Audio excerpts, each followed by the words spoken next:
Hello everyone, welcome back to Data Engineer YouTube channel. It's been so long I am publishing this video today.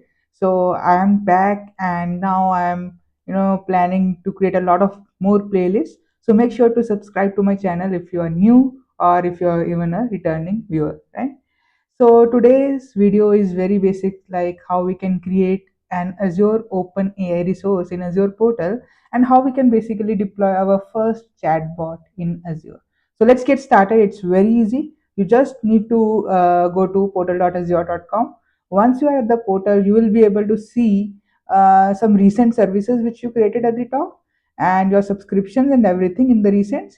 And you just need to search for the Azure OpenAI. I already have it here in the recent service. You can select it, right? So once we are here, we just need to create a new, resource. So we just need to click on the create button at the top left corner. Once we click on that particular button, it will ask for a resource group. So I don't have a resource group. So if you don't know what is resource group, you should see my video, like the fundamentals one. I'll put it in the description as well. So resource group is nothing but collection of resources. So I'll just click on create new to create a new resource, and I'll say the AI group. You can give it any name and you can just press OK. So once it is done, you need to select the region. I am going with the East US, which is the default one. And I will name my resource as my new AI chat bot, something like that. And the pricing there already, we have just one pricing tier, which is standard SO. So you can go to the pricing tab to see the pricing. It's based on the tokens, how many tokens we are consuming. And I'll not see that, and I'll click on the next button. We can enable the networking as well if we are doing it for some enterprise purposes. I'm skipping it as of now. I'll simply go to next and it will do some validation checks. And once it will do some validation checks, we will be able to see the create button enabled. So it will take some time. It's taking time. Let us wait. All right, so it says validation failed. All right, so it says insufficient quota, cannot create multiple, cannot create, update, or move resource. My new AI chatbot. So it says insufficient quota. So you can get to know, you will be getting these errors sometimes. What you need to do is you need to go to basics. Currently, because I am in East US, I'll just select some other region like East US too, and I'll try it again. Okay, so let's see what happens now. All right, now I can see the create button enabled. So sometimes there are not enough quota, so you can change the region or you can try it at some other point of time. It will definitely work. All right, so I'll just click on create button.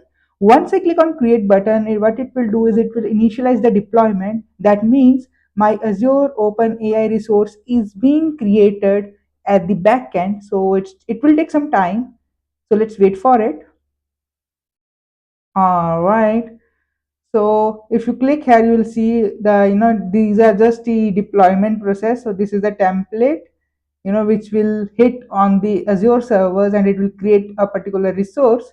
So let's wait for it. Let's wait for it. I'm just going to home and I'll just go to my AI group. Now you know that we just recently created this AI group, right? And now something called Azure OpenAI resource is available, and that's it. We have created our resource. Now the question is how to create, you can say, how to deploy a model, right? So let's see that. It's very easy. You just need to go to AI Foundry, right?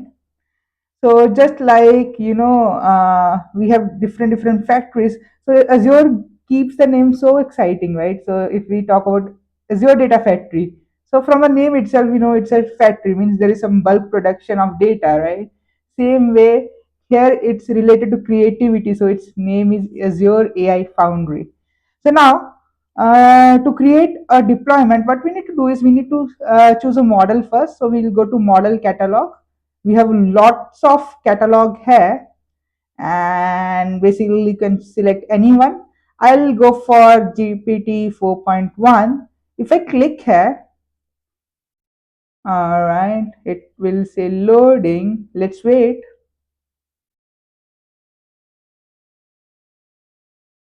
All right. So at the top, you can see there is a button called use this model. If you click on this particular button, it will do some validation whether the quota is available, whether all the resources are available, whether I have certain permission to create this. So after some validations, we can definitely create and deploy. So you just need to click on create resource and deploy. That's it.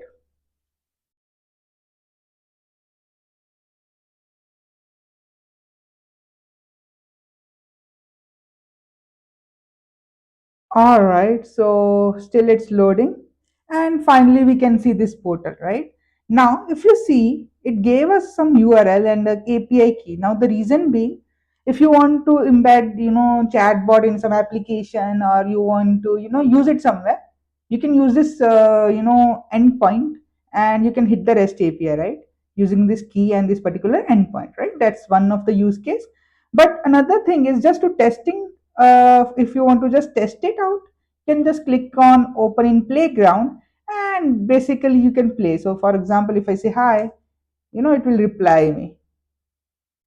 All right, you can control all your temperature and everything, all the parameters from the REST API itself, and you can even control it from here in the UI interface. If you want to test it here, you can test it here as well, but you can manage all these parameters via the REST API also. Second thing is, if you want to add some custom data of your own, you can do that also. So for that, you need to click on section, and you need to go to further settings, and you need to add that. I'll cover that particular part in some later point of video. Already I have one similar video, like where I have told how we can connect CSVs using the OpenAI, which was the previous version of Azure OpenAI. So I'll also create a video with a new version as well, right? I will keep on creating these videos in the future. I'll complete all the AI Foundry. For that, what you need to do is you need to subscribe to my channel for all the AI trends plus the data engineering part. Thank you. I hope this video is useful to you all, guys. Thank you.